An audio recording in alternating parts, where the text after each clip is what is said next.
We are live. Good morning पूजा।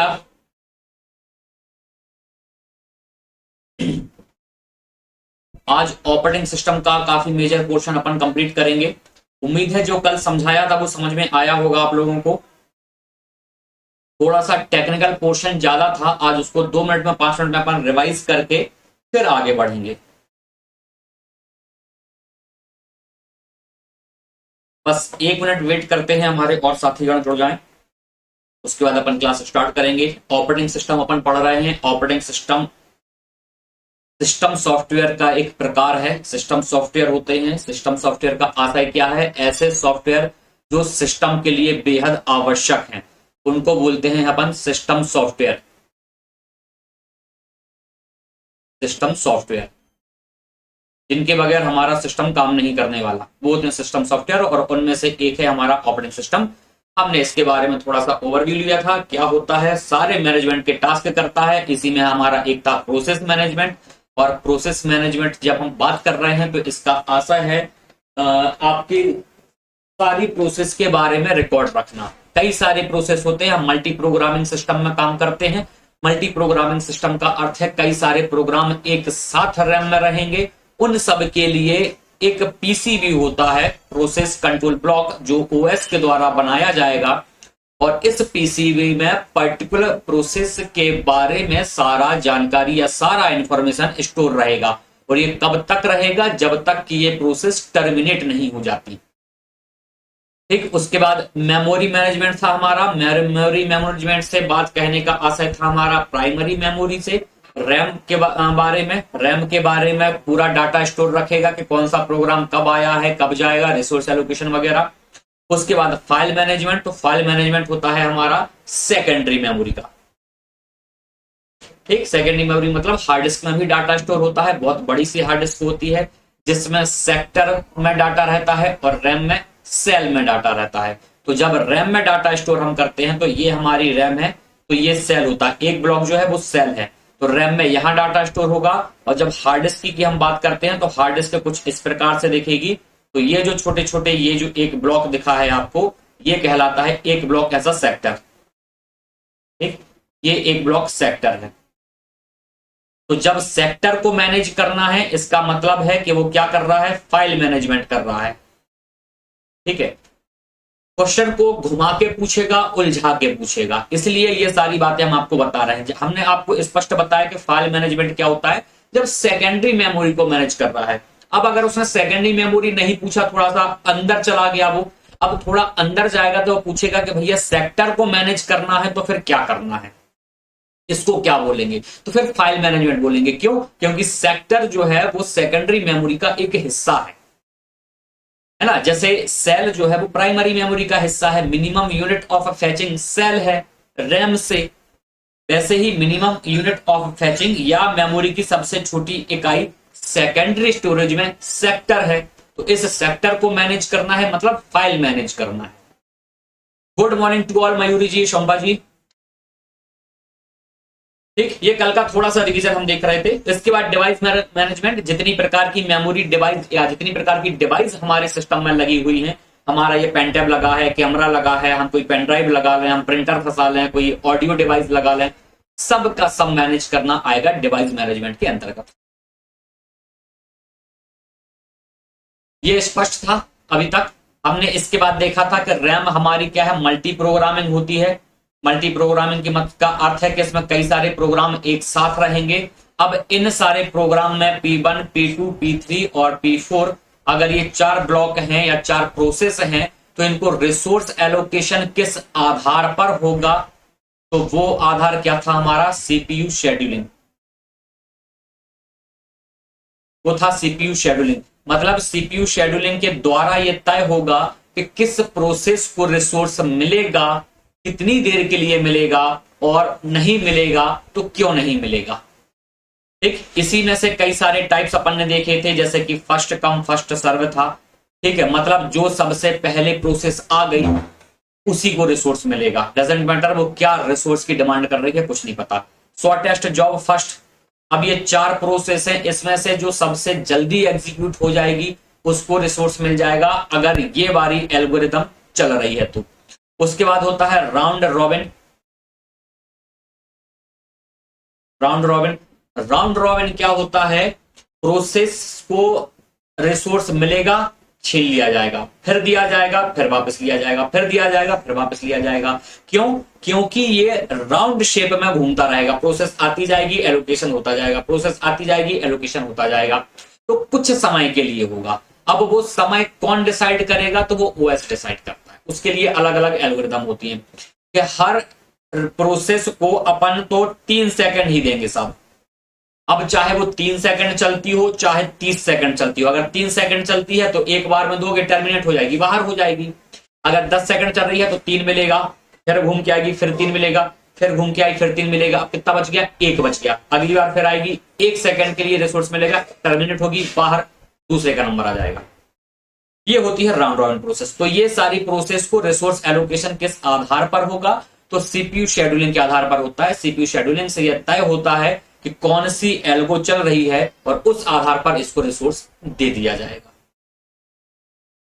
ठीक, उम्मीद है ये सारी बातें आपको समझ में आई होंगी। कोई डाउट हो अगर किसी को तो बता दीजिएगा। हालांकि इतनी गहराई में हमने एक क्वेश्चन राउंड रॉबिन का देखा है, तो राउंड रॉबिन क्या होता है वो हमने आपको बताया।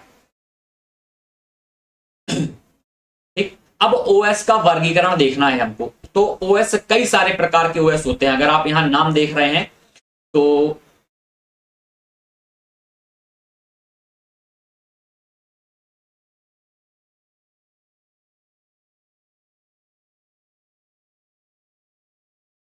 ठीक है, अगर आप ये नाम देखें तो देखिए डिस्ट्रीब्यूटेड ऑपरेटिंग सिस्टम दिख रहा है, नेटवर्क ऑपरेटिंग सिस्टम है, सिंपल बैच ऑपरेटिंग सिस्टम है, मल्टी प्रोग्रामिंग है, टाइम शेयर है, मल्टी प्रोसेसिंग है।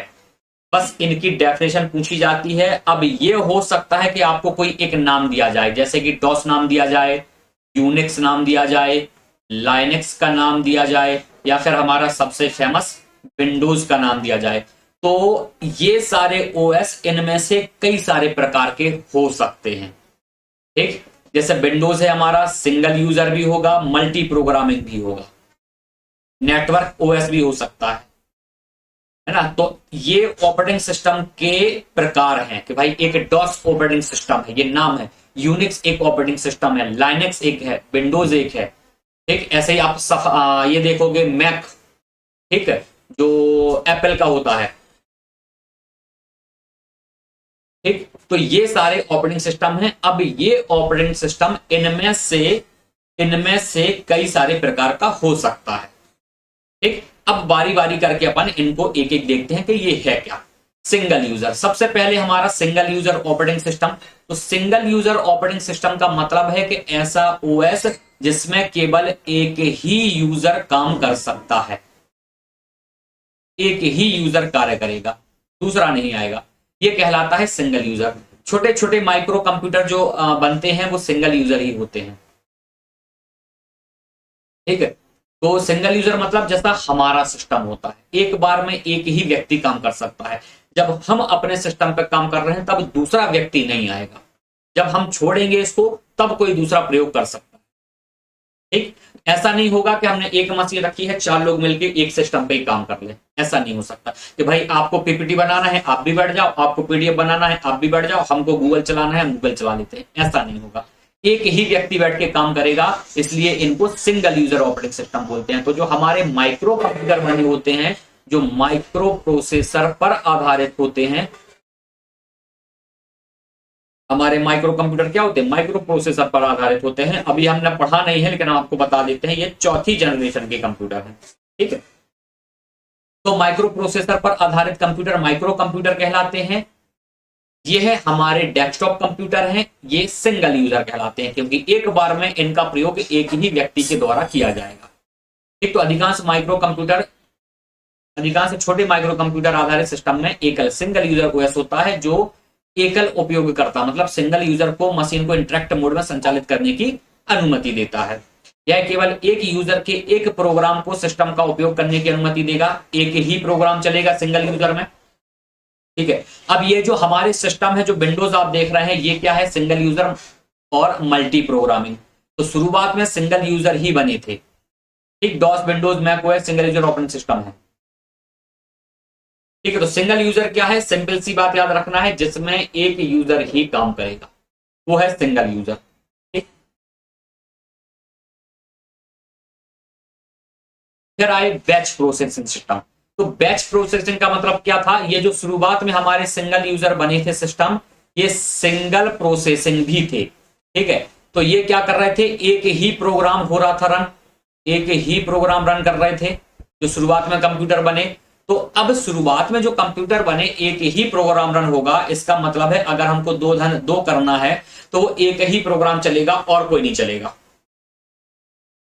ठीक। तो हमने क्या किया, हमने सोचा कि यार ये तो टाइम कंज्यूमिंग प्रोसेस है, तो हमको क्या करना चाहिए, हमको ऐसा कोई ऑपरेटिंग सिस्टम बनाना चाहिए जो हमारे एक ही जैसे टास्क कई सारे कर पाए, जैसे हमको केवल जोड़ने का काम करता है। ठीक। तो क्या करे फिर वो, कई सारे जोड़ने की संख्या, 2 धन 3 भी कर दे, 5 धन 6 भी कर दे, 7 धन 8 भी कर दे, इस प्रकार से। तो ये हमने क्या किया, फिर हमने इन सब के प्रोग्राम का बैच बना दिया। बैच बना दिया, जैसे मान लीजिए अपन 5 लोग हैं, अपन को सबको जोड़ने की संक्रिया करना है, तो ठीक है, आपको जोड़ना है 2 धन 4, किसी को जोड़ना है 10 में 15, किसी को जोड़ना है 18 में 20, हमको जोड़ना है 2 में 4। ठीक। तो अपन क्या करेंगे, सारे सब पूरा सिस्टम देंगे, एक बैच ओएस, एक बैच बना देंगे, बंडल बना देंगे और उसको दे देंगे कि जाओ भाई, ठीक है, वो कहेगा ठीक है आप जाओ, हम आपका ये इंस्ट्रक्शन एग्जीक्यूट कर देंगे। तो इसमें क्या है, इसमें यूजर का इंटरेक्शन की आवश्यकता नहीं पड़ी, हम अपना डाटा दे आए, उसने एक प्लस का प्रोग्राम चलाया और डाटा अलग अलग देके सबका ऑपरेशन कर दिया, सबका एग्जीक्यूशन कर दिया। तो इसमें हमारी कोई आवश्यकता ही नहीं पड़ी। ये होते हैं बैच ऑपरेटिंग सिस्टम। तो इनमें प्रोग्राम डाटा और सिस्टम कमांड होते हैं। जॉब जमा करने और जॉब पूरी करने के बीच लगने वाला समय बहुत अधिक होता है। भाई अपन ये सब जमा करे आए, ठीक है, हमको ये लो, हम लोग 6 लोग हैं, सबको जोड़ना है, तो अपन ने उसको जमा कर दिया वहां जाके। अब एग्जीक्यूशन होने में टाइम लग गया। यह है बड़ा संगणना गणना मतलब जोड़ना, कोई भी मैथमेटिकल इक्वेशन वाले कार्यक्रमों के लिए उपयुक्त है जहां उपयोगकर्ता की भागीदारी आवश्यक नहीं होती। हमको कोई बड़ी सी इक्वेशन करनी है, 2 धन 6 इंटू गुणा, ये सब चीजें ऐसी जो गणित की इक्वेशन होती है, अपन दे आए भूल गए, वो करता रहेगा। मैन्युअली इनपुट देने की आवश्यकता अपन को नहीं है। ठीक। 1970s में batch processing was very popular. अब ये 70 का दशक है भाई, 70 के दशक में कंप्यूटर बनना स्टार्ट हुए थे, तो उस समय बैच ओएस बनना अपने आप में बड़ी बात थी कि कहा एक प्रोग्राम एग्जीक्यूट हो पा रहा था, अब हम कम से कम बैच में तो दे पा रहे हैं। तो ये क्या था, अपने आप में एक बड़ा अचीवमेंट था। तो similar types of jobs were batched together and execute in time. एक ही टाइप के जॉब, जोड़ना है तो जोड़ना जोड़ना, घटाना है तो घटाना घटाना। ठीक। और उनको क्या कर रहे थे, अपन बैच बना दे रहे थे। इसमें यूजर का इंटरेक्शन कम लगता है। तो in batch operating system access is given to more than 1 person, एक से ज्यादा अपन 4 लोग जाके कर सकते हैं। They submit their respective jobs to the system for execution. हमको सबको जोड़ने की संक्रियाएं करना है, 1 2 3 4 अपनी अपनी दे आएंगे। The system put all the jobs in a queue. System सबको एक लाइन में अरेंज करेगा on the basis of first come first serve. जिसने पहला दिया था उसका पहले एग्जीक्यूट होगा, जो आखिरी में आया उसका आखिरी में एग्जीक्यूट हो जाएगा। ठीक। The users collect their respective output when all the jobs get executed. जब सारी संक्रियाएं हो जाएंगी, अपन जाएंगे अपना अपना आउटपुट लेके घर आ जाएंगे। बीच में मैनुअली इंटरेक्शन करने की कोई आवश्यकता नहीं है। ठीक है। ये एडवांटेज और डिसएडवांटेज लिखे हैं, इनको आप देखेंगे, एग्जाम पॉइंट ऑफ व्यू से कोई काम के नहीं है ये। हालांकि इस प्रकार के क्वेश्चन भी नहीं पूछे जाएंगे, क्योंकि टोटल आप सिलेबस देखो, अगर कंप्यूटर में अगर ऐसा कोई सब्जेक्ट आप कर रहे हैं या ऐसी कोई परीक्षा आप दे रहे हैं जिसमें कंप्यूटर का वेटेज थोड़ा सा 8 से 10 क्वेश्चन आएंगे, तो यहां इतनी गहराई में क्वेश्चन नहीं बनते। फिर क्वेश्चन बनते हैं आपके इंटरनेट से, प्रोटोकॉल से, नेटवर्किंग से, साइबर सिक्योरिटी से, वहां से ज्यादा आएगा। ओएस से क्वेश्चन बनता है तो थोरोली ऊपर वाले क्वेश्चन ज्यादा बनते हैं, इतनी गहराई में जाके ये नहीं पूछेगा फिर वो। लेकिन अगर आप कोई सीपीसीटी टाइप का एग्जाम दे रहे हैं या डीएसपी रेडियो वाला एग्जाम दे रहे हैं जहां पूरा टेक्निकल सब्जेक्ट 100 क्वेश्चन कंप्यूटर से आएंगे, वहां थोड़ा गहराई में जाना पड़ता है। The use of resident monitors improves computer efficiency as it eliminates CPU time between 2 jobs। ठीक है। तो क्या है, सीपीयू टाइम को एलिमिनेट किया गया था क्योंकि थोड़ा सा जॉब ज्यादा आ गए थे। स्टारवेशन, स्टारवेशन की समस्या है एक। ठीक है। और नो इंटरेक्टिव, नॉट इंटरेक्टिव मतलब यूजर से इंटरेक्शन नहीं होना, आपने अपना डाटा दिया वो करता रहेगा। ठीक। स्टारवेशन क्या होता है? स्टारवेशन एक कंडीशन है जिसमें अनिश्चितकालीन वेट किया जाता है। ओएस की दुनिया में दो शब्द आपको दिखाई देंगे, एक होता है स्टारवेशन, एक होता है डेडलॉक। स्टारवेशन क्या है? इनफाइनाइट वेट, सॉरी इनफाइनाइट नहीं, इनडेफिनिट वेट।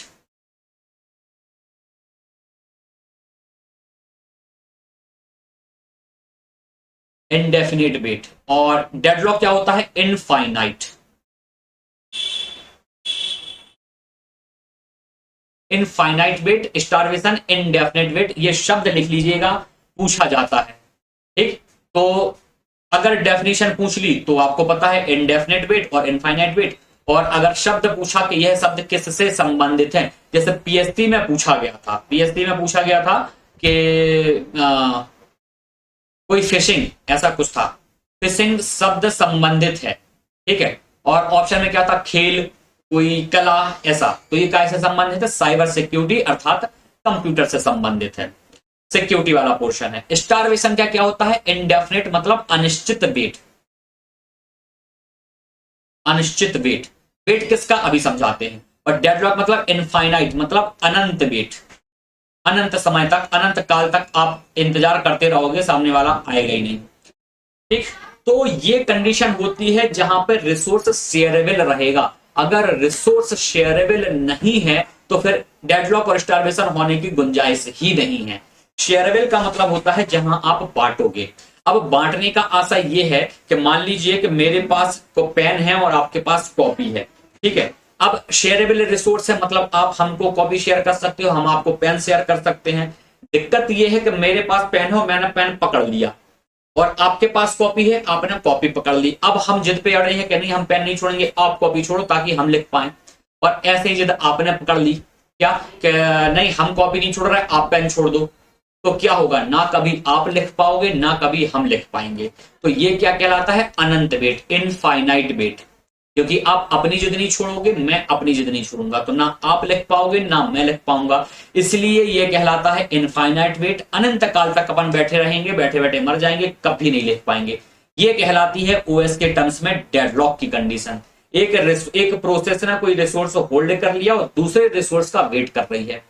ऐसे ही दूसरी प्रोसेस है, उसने अपना रिसोर्स होल्ड कर लिया और दूसरे वाले रिसोर्स का वेट कर रही है। कोई रिसोर्स छोड़ने को तैयार नहीं है, दोनों प्रोसेस नहीं एग्जीक्यूट होंगी। ठीक। अब ऐसी कंडीशन में अगर हम और आप हैं, हमने पेन पकड़ लिया, आपने कॉपी पकड़ लिया, अपन लिखना चाह रहे हैं, तो फिर क्या करना पड़ेगा? या तो आप हमको मार दो या हम आपको मार दें, तभी एक रिसोर्स छूटेगा और दूसरा लिख पाएगा। तो ओएस से निपटने के लिए फिर हमको क्या करना पड़ेगा? डेडलॉक से निपटने के लिए हमको क्या करना पड़ेगा? किल द प्रोसेस, प्रोसेस को टर्मिनेट करना पड़ेगा मैन्युअली। जाके आप टास्क मैनेजर में जाएंगे, प्रोसेस दिख रही होगी आपको, वहां पे जाकर राइट क्लिक करो, किल कर दो प्रोसेस को, प्रोसेस खत्म, रिसोर्स फ्री। फिर या तो आप लिख लो या हम लिख लें, ठीक है। और स्टारवेशन क्या होता है? स्टारवेशन का मतलब होता है अनिश्चितकालीन वेट। रिसोर्स मिलेगा लेकिन कब मिलेगा पता नहीं। कई सारी प्रोसेस है, एक दूसरे के बीच में रिसोर्स का शेयर हो रहा है, ठीक है। जैसे 10 लोग हैं, 10 लोग, कोई पेन लेके नहीं आया कॉपी में, हमने पेन दिया कि ठीक है भैया हमारा पेन लो, लिखो आप लोग, ठीक है। तो अब पहले वाले ने लिखा, उसके बाद उसने चौथे वाले को दे दिया, फिर उसने तीसरे वाले को दे दिया। तो जो 10वें नंबर का बैठा है, अब उसके पास कब आएगा पता नहीं, लेकिन आएगा जरूर। तो ये कहलाता है स्टारवेशन की कंडीशन, इनडेफिनेट वेट, अनिश्चितकालीन वेट। ठीक। तो अब ये मान लीजिए कि अभी हमने आपको एग्जांपल बताया था कि 4 प्रोसेस दी, भाई अपन 4 लोगों को जोड़ने की संक्रिया करनी है, ये तो क्यू में रखा है। आपका नंबर कब आएगा चौथे नंबर का, ये तो तय होगा ना कि ये एग्जीक्यूट कब हो रहे हैं। भाई पहले वाले ने इतनी बड़ी इक्वेशन दे दी, 10 संख्याओं को जोड़ रहा है वो, तो उसमें टाइम लग जाएगा। अब टाइम लगेगा तो आपके पास आते आते समय लग जाएगा। मान लीजिए कि पहले वाले लोग हैं केवल 2-2 अंक जोड़ रहे हैं, तो जल्दी जुड़ जाएगा। तो आपके पास तक कितनी देर में आएगा पता नहीं, लेकिन आएगा जरूर, ये निश्चित है। तो ऐसे अनिश्चितकालीन कंडीशन को क्या बोलते हैं, या अनिश्चितकालीन वेट को क्या बोलते हैं? स्टारवेशन बोलते हैं। गुड मॉर्निंग निशा, ऑल ओके। तो स्टारवेशन और डेडलॉक याद रखना है, कहां हो रहा है, कैसे हो रहा है। ये अगर क्वेश्चन गहराई में पूछा जाएगा तो आप थोड़ा सा अगर दिमाग लगाओगे तो बन जाएगा। बस ये दो शब्द याद जरूर रखने हैं आपको, ये किससे रिलेटेड है, स्टारवेशन और डेडलॉक किससे रिलेटेड है। ठीक, उसके बाद है मल्टी प्रोग्रामिंग। मल्टी प्रोग्रामिंग का आशय यह है कि हम कई सारे प्रोग्राम एक साथ कर पाएंगे। ठीक है, हम कई सारे प्रोग्राम एक साथ कर पाएंगे। अब कई सारे प्रोग्राम हमको एक साथ करने क्यों है, तो देखिए दो प्रकार के जॉब होते हैं। हमने कल आपको जॉब पूल बताया था। जॉब जो होते हैं वो दो प्रकार के होते हैं। एक वह जो सीपीयू बाउंड जॉब होगा और एक वह जो इनपुट आउटपुट बाउंड जॉब होगा। तो जॉब जो है वो दो प्रकार, जॉब मतलब प्रोसेस। ठीक है, जॉब से कहने का आशय प्रोसेस है। तो ये हमारी प्रोसेस दो प्रकार की होंगी, एक होगा हमारा तब सीपीयू बाउंड जॉब और एक होगा इनपुट आउटपुट बाउंड जॉब। तो सीपीयू बाउंड कौन से जॉब होते हैं, जहां पर सीपीयू की आवश्यकता पड़ेगी। ठीक, जहां पर सीपीयू की आवश्यकता ज्यादा पड़ेगी। और इनपुट आउटपुट बाउंड कौन से होते हैं, जहां पर इनपुट आउटपुट की ज्यादा जरूरत पड़, डिवाइस की जरूरत ज्यादा पड़ेगी। जैसे मान लीजिए अपन कोई गाना सुन रहे हैं। ठीक है, अब अपन ने गाना चालू कर दिया तो फिर बीच में उस गाने को हस्तक्षेप की आवश्यकता है क्या? बिल्कुल नहीं है। अपन ने एक बार प्ले किया, वो चलता जाएगा अपना 5-7 मिनट, जितना मिनट का गाना होगा चलेगा और फिर बंद हो जाएगा। तो ये कौन सा जॉब है, ये सीपीयू बाउंड जॉब है, क्योंकि यहां पर हमको इनपुट आउटपुट की आवश्यकता नहीं पड़ी। तो हमारा कोई सॉन्ग अगर है तो वो क्या है, सीपीयू बाउंड जॉब। एक बार हमने सीपीयू, एक बार इनपुट आउटपुट की जरूरत पड़ी, हमने इनपुट कमांड दे दिया, प्ले कर दिया कीबोर्ड से, माउस से, जैसे भी, और फिर वो चलता जाएगा। तो ऐसा मान लो कि 80% या 90% सीपीयू की आवश्यकता है, 10% इनपुट आउटपुट डिवाइस की आवश्यकता है। लेकिन वही दूसरी ओर हम क्या कर रहे हैं, हम रिज्यूम बना रहे हैं या फिर कोई डॉक्यूमेंट बना रहे हैं। ठीक, तो हमको क्या करना है, हमको फिर यहां पर टाइप करना है। तो हमको कीबोर्ड की आवश्यकता ज्यादा पड़ेगी, क्योंकि पूरा रिज्यूम बनाना, पूरा डॉक्यूमेंट बनाना, नोट्स बनाना, पीपीटी बनाना, हमको टाइप ज्यादा करना पड़ेगा। तो ये वह जॉब है जहां पर इनपुट आउटपुट डिवाइस की आवश्यकता, आउटपुट तो बाद में, इनपुट डिवाइस की आवश्यकता ज्यादा है। ठीक, और आउटपुट की भी है, क्योंकि हम जो टाइप कर रहे हैं सामने देख ही रहे हैं, गाना तो बैकग्राउंड में चलता रहेगा, देखना भी नहीं है अपन को। तो यहां पर इनपुट आउटपुट डिवाइस की आवश्यकता ज्यादा है। तो मल्टी प्रोग्रामिंग सिस्टम में क्या होता है, हम उस प्रकार के प्रोग्राम को लेके आते हैं जहां पर ये दोनों गुड मिक्स हो। गुड मिक्स मतलब जहां पर सीपीयू बाउंड की आवश्यकता ज्यादा हो और इनपुट आउट की बाउंड की आवश्यकता कम हो। अगर multi programming, degree of multi programming 10 है मान लीजिए, तो हम प्रयास करेंगे कि 7 से 8 सीपीयू बाउंड हो और 3 या 2 इनपुट आउटपुट बाउंड जॉब हो। क्यों? क्योंकि सीपीयू बहुत फास्ट प्रोसेस करेगा, आप पलक नहीं झपक पाओगे और सीपीयू हजारों प्रोसेस को टर्मिनेट कर देगा। तो सीपीयू बाउंड जॉब अगर मान लीजिए ज्यादा है तो सीपीयू थोड़ा बिजी रहेगा, उसको टाइम लगेगा, तब तक अपन इनपुट कमांड दे सकते हैं, तब तक अपन टाइप कर सकते हैं, क्योंकि इनपुट आउटपुट बाउंड में टाइम ज्यादा लगेगा। कितनी भी स्पीड आपकी क्यों ना हो, कितने भी बड़े धुरंधर हो आप, सीपीयू से तेज तो काम नहीं कर पाओगे। ठीक, जितनी भी आप तो भैया 100 शब्द 150 शब्द 1 मिनट में लिख लेते हो, लेकिन उसके बाद भी सीपीयू की तुलना में नेग्लिजिबल हो, नगण्य हो, कोई स्पीड नहीं है आपकी, क्योंकि सीपीयू नैनो सेकंड्स में काम कर देता है। तो हमको इस प्रकार से गुड मिक्स करना पड़ता है कि सीपीयू ज्यादा से ज्यादा बिजी रहे, क्योंकि हमने आपको बताया था ओएस का एक लक्ष्य होता है मिनिमम रिसोर्स से मैक्सिमम आउटपुट। ठीक, या मिनिमम रिसोर्स मैक्सिमम यूटिलाइजेशन। जितने भी रिसोर्स है वो सबको बिजी रखना चाहता है, कोई फ्री ना बैठे। इसलिए जब हम इनपुट कमांड देंगे तो हमारा सीपीयू खाली रहेगा, जब हम सीपीयू से कमांड दे रहे हैं तो इनपुट डिवाइस खाली रहेगा। तो शुरुआती कंप्यूटर जो हमने आपको बताए वो यही समस्या थी। उनमें क्या समस्या थी, हमारे सिंगल बैच ऑपरेटिंग सिस्टम थे या फिर सिंगल यूजर ऑपरेटिंग सिस्टम थे। तो हम क्या कर रहे थे, हमको भाई 2-3 करना है। ठीक है, कंप्यूटर की परिभाषा क्या है, इनपुट डिवाइस दिया आपने, यहां से इनपुट आ गया, यहां से आउटपुट आ गया। ठीक है, ये है हमारी प्रोसेसिंग डिवाइस, बीच में यहां पे प्रोसेस हो रही है। अब हमको करना है 2-3। जब आपने 2 किया, ये सिंगल यूजर वाले हैं। ठीक है, और ऐसे में बीच में आप मान लीजिए बैच ओएस भी आया था, ऐसे में बाद में बैच ऑपरेटिंग सिस्टम भी आया था।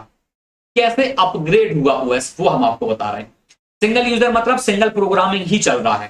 ठीक है, अब जब हम 2-3 दे रहे हैं तो यहां तो हम इनपुट दे रहे हैं,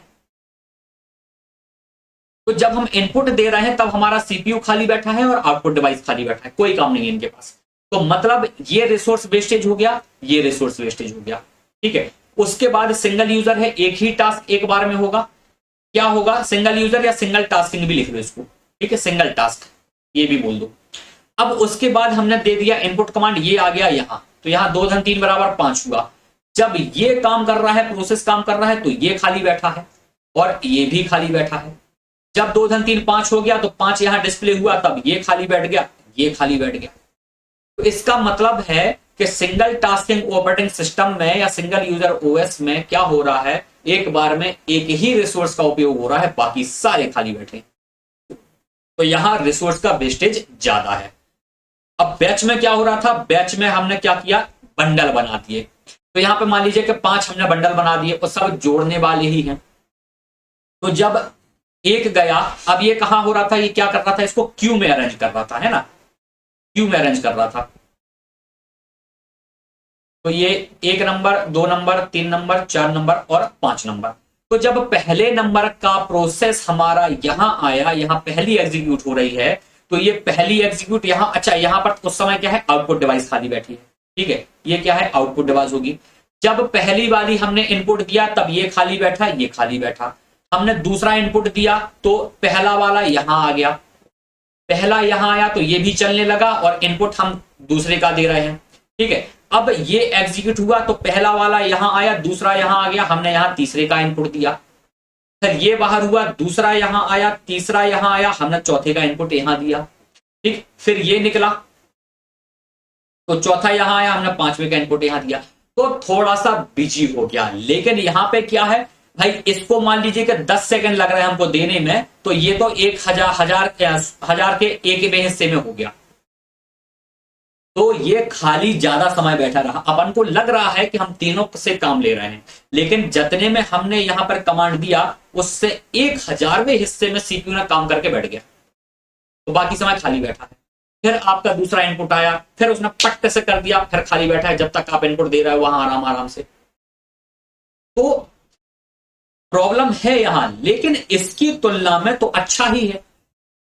उसके बाद चीजें फिर आगे बढ़ी, उसके बाद जब आगे बढ़ी तो मल्टी प्रोग्रामिंग क्या किया हमने, सीपीयू बाउंड ले आए और इनपुट आउटबाउंड बाउंड ले आए, ताकि गुड मिक्स रहे, यूटिलाइजेशन ज्यादा हो पाए। ये चीज में कंफ्यूजन तो नहीं किसी को, एक मल्टी प्रोग्रामिंग होता क्या है, प्रोसेसर एक ही होता है, एक ही सीपीयू है हमारे पास, एक ही डिवाइस है हमारे पास, जो अपन बैठे हैं, हम प्रोग्राम कई सारे चला रहे हैं।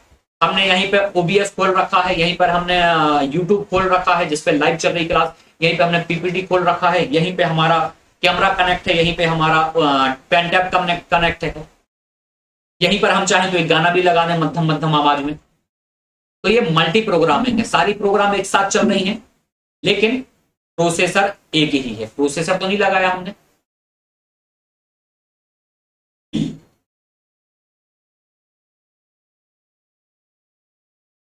ठीक। स्पष्ट, किसी को कोई डाउट तो नहीं।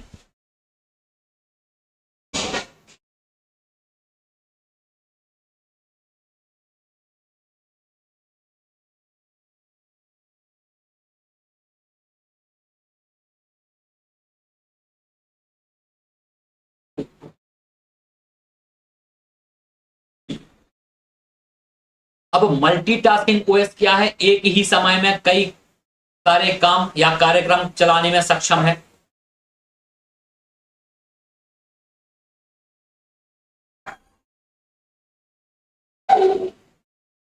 किसी को कोई डाउट?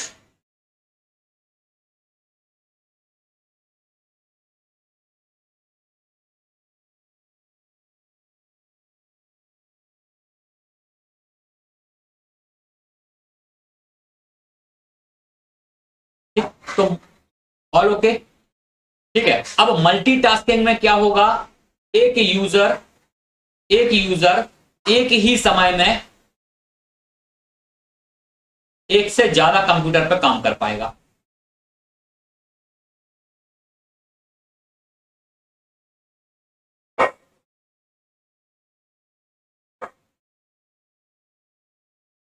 ये मल्टीटास्किंग है। ठीक, तो यह एक ही समय में कई कार्यक्रम चलाने में सक्षम है। अब ये आपको मल्टी प्रोग्रामिंग जैसा लग रहा होगा, लेकिन मल्टी प्रोग्रामिंग का लॉजिकल एक्सटेंशन है ये। ठीक है, मतलब एक से ज्यादा कंप्यूटर पर आप मल्टी प्रोग्रामिंग, अभी हम एक ही कंप्यूटर पे कई सारे प्रोग्राम कर रहे हैं तो मल्टी प्रोग्रामिंग है। और हम ऐसे 3 कंप्यूटर लगा लें और सब में अलग अलग काम करने की सुविधा हमको मिले तो वो मल्टीटास्किंग है। ये जो मल्टीटास्किंग सिस्टम है ये हमको लाइनक्स और यूनिक्स वगैरह में ज्यादा देखने को मिलती है। लाइनक्स और यूनिक्स में ज्यादा मिलती है, क्यों? क्योंकि ये क्या है, टर्मिनल ओपन करने की सुविधा देते हैं।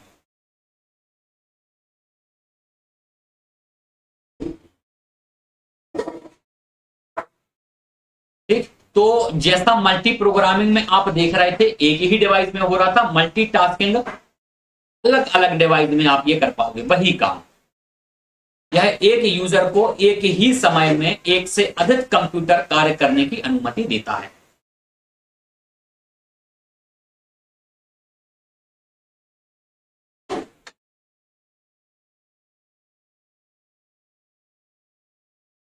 ठीक, फिर मल्टी यूजर क्या होता है कि एक मशीन पर कई सारे यूजर एक साथ काम कर पाए। ठीक, तो एक मशीन पर ग्रेटर देन या ग्रेटर देन ही इक्वल टू, तो नहीं, ग्रेटर देन 1 या फिर ग्रेटर देन इक्वल टू 2 कर दो, फिर greater than equal to 2 user.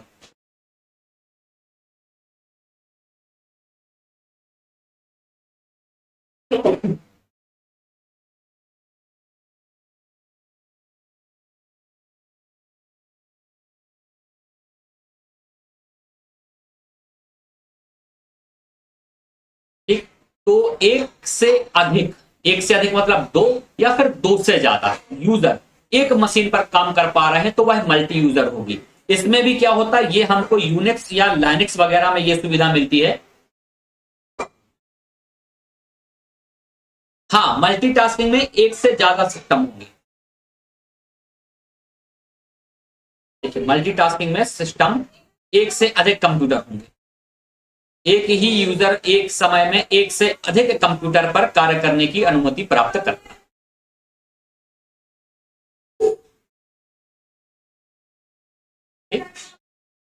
ये ज्यादातर वो सिस्टम होते हैं जो साइंटिस्ट वगैरह इस्तेमाल करते हैं। उनने बड़े से कमरे में कई सारी मशीन लगा रखी है, यहाँ पे भी काम कर रहा है, यहाँ पे भी काम कर रहा है, यहाँ पे भी काम कर रहा है। ये सारी पैरेलल प्रोसेसिंग के अंतर्गत आ जाती है। मतलब अब हमको कोई एक्सपेरिमेंट करना है तो पैरेलल प्रोसेसिंग में हमने यहाँ पे भी काम कर लिया, यहाँ पे भी काम किया और यहाँ पे भी काम किया, उनके रिजल्ट एक साथ करके फिर कुछ एनालिसिस किया ताकि फास्ट प्रोसेस हो। अब ये चूंकि हम इस्तेमाल नहीं करते इसलिए हम इनसे बहुत ज्यादा अवेयर होते नहीं है। अपन खाली मल्टी प्रोग्रामिंग जानते हैं, यहाँ हमारे तो 4-5 टैब एक साथ खुल जाते हैं, बस उतने में काम चल जाता है। अब मल्टी यूजर में क्या होता है, यूनिक्स और लाइनक्स वगैरह में ये सुविधा हमको मिलती है। यूनिक्स ऑपरेटिंग सिस्टम या फिर लाइनक्स में कैसे मिलती है, क्योंकि ये हमको टर्मिनल की सुविधा देते हैं, यूनिक्स और लाइनक्स। तो जो हमको डेस्कटॉप दिखाई देता है ना, जो हमको अपने ये जो विंडो दिखाई देती है, इसी विंडो के लिए यूनिक्स और लाइनक्स में टर्मिनल शब्द का प्रयोग किया जाता है। क्या होता है टर्मिनल? तो यहाँ पर कई सारे टर्मिनल, जैसे हम एक डेस्कटॉप देख पा रहे हैं, आप यहाँ कई सारे टर्मिनल खोल सकते हैं। और कौन से नंबर का टर्मिनल ओपन है उसके लिए कमांड है ++y। ठीक, आप कमांड प्रॉम्प्ट पे ++y कमांड चलाओगे तो वो बता देगा कि साहब आपका टर्मिनल जो है वो चौथे नंबर का टर्मिनल है। इसका मतलब है कि आपसे पहले 3 यूजर और टर्मिनल ओपन किए हुए हैं तो आप मिला के 4 यूजर हो गए। इसका मतलब है मल्टी यूजर हो गए।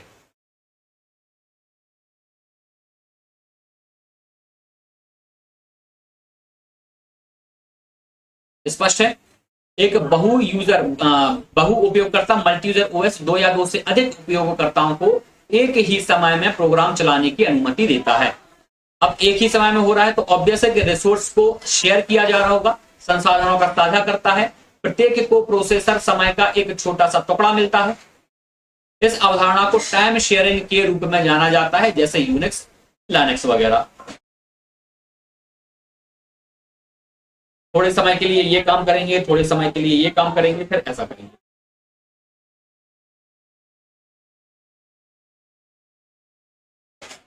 मल्टी यूजर स्पष्ट, एक से ज्यादा यूजर एक डिवाइस पर काम कर सकते हैं। कैसे करेंगे? अपना अपना टर्मिनल ओपन कर लेंगे। जब एक से ज्यादा डिवाइस हम बात कर रहे हैं तो एक से ज्यादा एक से ज्यादा यूजर की हम बात कर रहे हैं तो यहां पर प्रोसेसर एक रहेगा, है ना। एक डिवाइस पे जैसे हमारा लैपटॉप है, ऑब्वियस है इस पे नहीं बैठ पाएंगे, लेकिन अलग अलग डिवाइस हम लगा सकते, टर्मिनल बोलते हैं उनको। ओएस प्रोसेसर जो अंदर का सिस्टम है वो एक ही रहेगा, स्क्रीन शेयर हो जाएंगी, ऐसा समझिए, स्क्रीन शेयर हो जाएंगी।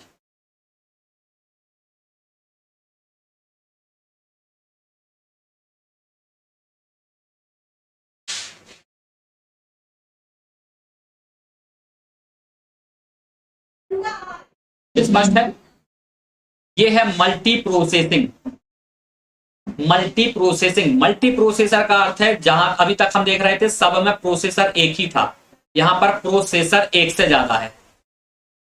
यहां पर greater than one, greater than equal to two processor, मतलब प्रोसेसर एक से ज्यादा रहेगा। यह है मल्टी प्रोसेसिंग ओएस। या एक से अधिक सीपीयू में प्रोग्राम चलाने का समर्थन करता है। दो या दो से अधिक सीपीयू का उपयोग विभिन्न गतिविधियों को नियंत्रित करने या एक साथ कई प्रोग्राम निर्देशों को निष्पादन मतलब एग्जीक्यूशन के लिए किया जाता है। सर्वर को कई प्रोसेसरों का समर्थन करने के लिए डिजाइन किया जाता है।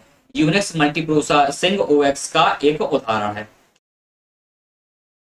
ठीक, तो मल्टी प्रोसेसिंग मतलब एक से ज्यादा सीपीयू लगा के हम काम कर पाएंगे किसी डिवाइस में। क्यों करना है? ताकि स्पीड बढ़ जाए। ठीक है, ताकि स्पीड बढ़ जाए।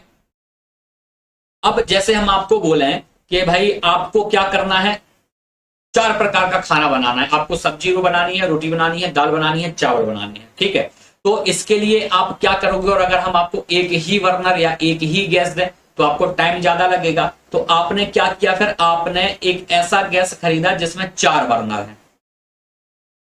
ठीक, तो यहां पर आपने क्या किया? चारों बर्नर एक साथ लगाए। इसका मतलब है कि यहां पर 4 सीपीयू हो गए, 4 सीपीयू या 4 प्रोसेसर। ठीक, तो ये 4 सीपीयू 4 प्रोसेसर लगाने की प्रक्रिया को हम बोलते हैं मल्टी प्रोसेसिंग। मल्टी प्रोसेसिंग है ये, और एक साथ काम करना। अब भाई 4 लगाए हैं तो इसका मतलब है कि चारों पर एक साथ खाना पक रहा है।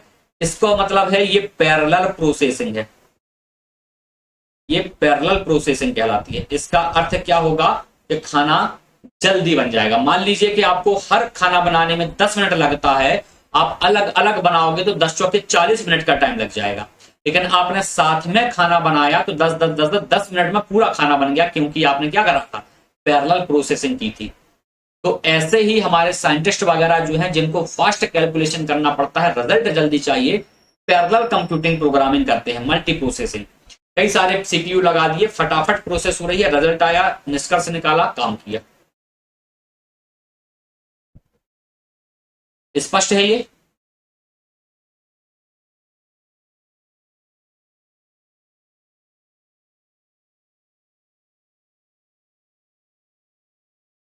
फिर है एक टाइम शेयरिंग। टाइम शेयरिंग का मतलब ये होता है कि ये आपस में टाइम शेयर करेंगे। इस प्रोसेसर को कई यूजर्स के बीच में शेयर किया जाता है।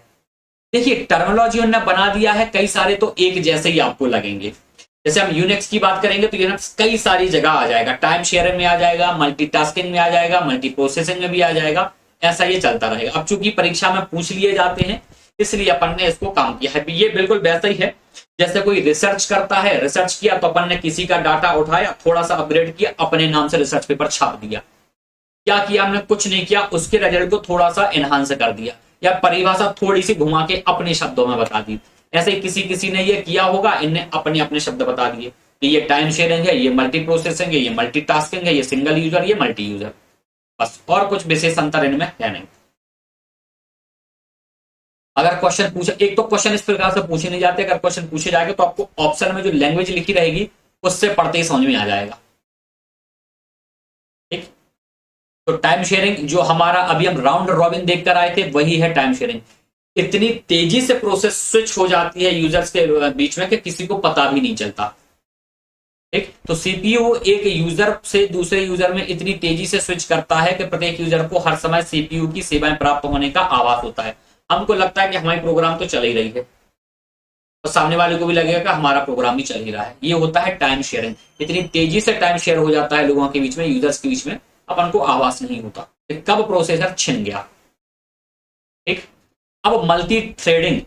मल्टी थ्रेडिंग मतलब क्या होता है कि हम जो प्रोसेस कर रहे हैं उस प्रोसेस को भी कभी कभी छोटे से टुकड़े में बांट देते हैं, उसको बोलते हैं थ्रेड। तो एक प्रोसेस का छोटा हिस्सा थ्रेड कहलाता है।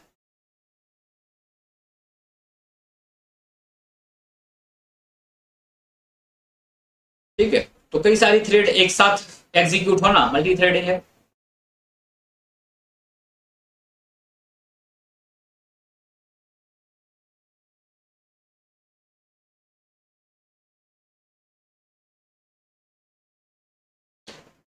फिर एक होता है real time OS. Real time OS ये चलेगा आपका ऑनलाइन,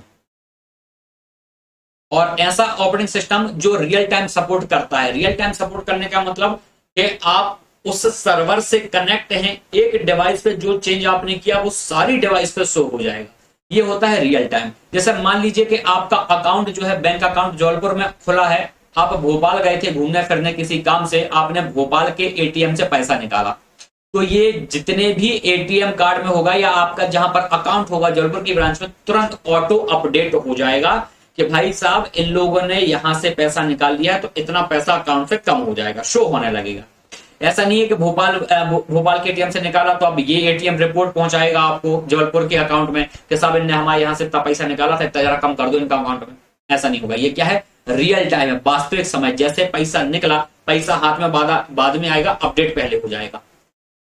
ठीक। जैसे आप रेलवे की टिकट बुकिंग कर रहे हो या आप कहीं और की टिकट बुकिंग कर रहे हो, तो बस की टिकट बुक कर रहे हो अगर आप, तो ये अगर मान लीजिए बस है, यहाँ पर 2 सीट आपने बुक कर ली, तो फिर ये ऑक्यूपाइड शो होने लगेगी तुरंत। ऐसा नहीं होगा कि वो खाली देख रही है और भी लोग उस पर रिजर्वेशन करते जाएंगे और फिर बस में जाके लड़ेंगे कि तो हमने किया था। तो रियल ओएस क्या करता है? ऑनलाइन काम करता है और सारे सिस्टम पे, पूरे सर्वर पर एक साथ ऑटो अपडेट होता है।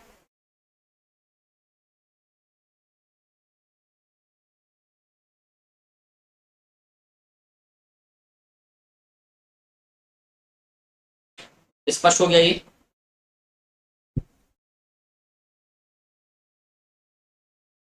कोई डाउट?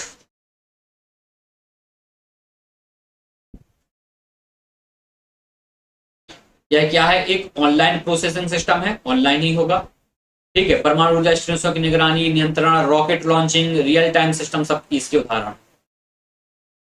क्योंकि एक पर्टिकुलर टाइम पर एक एक सेकंड में हवा का टेम्परेचर, ये सब चीजें कंट्रोल रहती हैं, उस टाइम पर आप रॉकेट लॉन्च कर सकते हैं। इस पर्टिकुलर दशा में ये सिस्टम सही है, ये कंडीशन सही है, अब लॉन्च होगा, तो ये रियल टाइम होगा।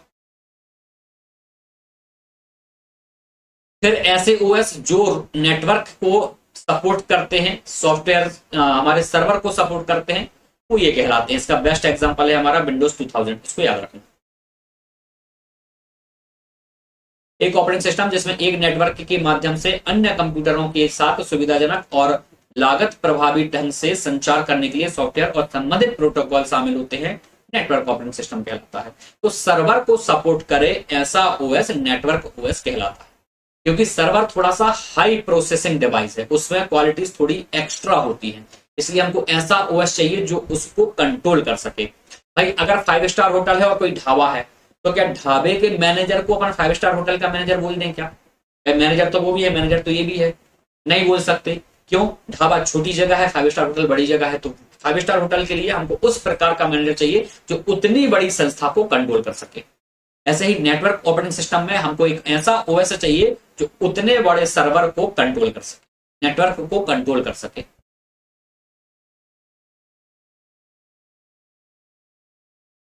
ठीक।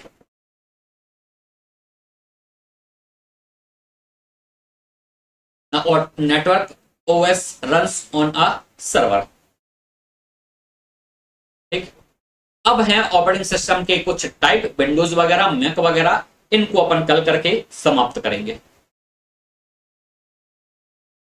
ठीक है। और आप एमएस ऑफिस में एमएस वर्ड और एमएस एक्सेल की तैयारी भी रखें, उसके भी टेस्ट कंप्लीट हो जाएंगे एक दो दिन में, फॉर्मेटिंग बाकी है, वो आपके टेस्ट होंगे। तो 2 एमएस वर्ड के टेस्ट हैं, 2 एमएस एक्सेल के टेस्ट हैं। और अभी हमारा जो चैप्टर 1 है उसका टेस्ट पेंडिंग है, 2 टेस्ट उसके हैं।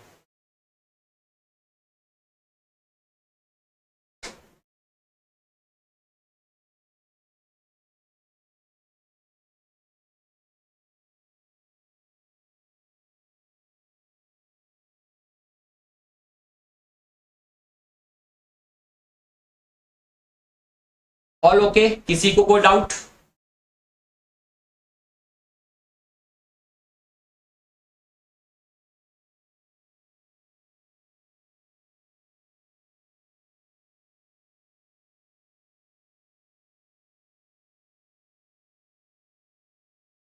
चलिए फिर आज की क्लास यहीं रोकते हैं, इसके आगे कंटिन्यू करेंगे कल, और कल हमारा ओएस कंप्लीट हो जाएगा।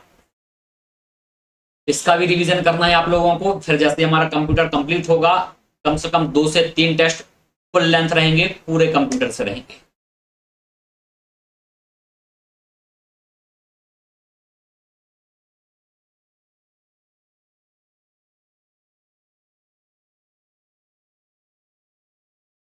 ओके, चलिए फिर कल मिलते हैं, कल इसको आगे कंटिन्यू करेंगे। जय हिंद, जय भारत। पढ़ते रहिएगा, ये थोड़ा सा कंफ्यूजिंग ज्यादा होते हैं, इनको आप एक दो बार रिवाइज करेंगे तो चीजें आसान रहेंगी। हालांकि क्वेश्चन फाइनल एग्जाम में यहां से कम रहेंगे, ज्यादातर रहेंगे हमारे इंटरनेट से और नेटवर्किंग डिवाइस, नेटवर्किंग से, पूरा नेटवर्क और पूरा इंटरनेट। ठीक।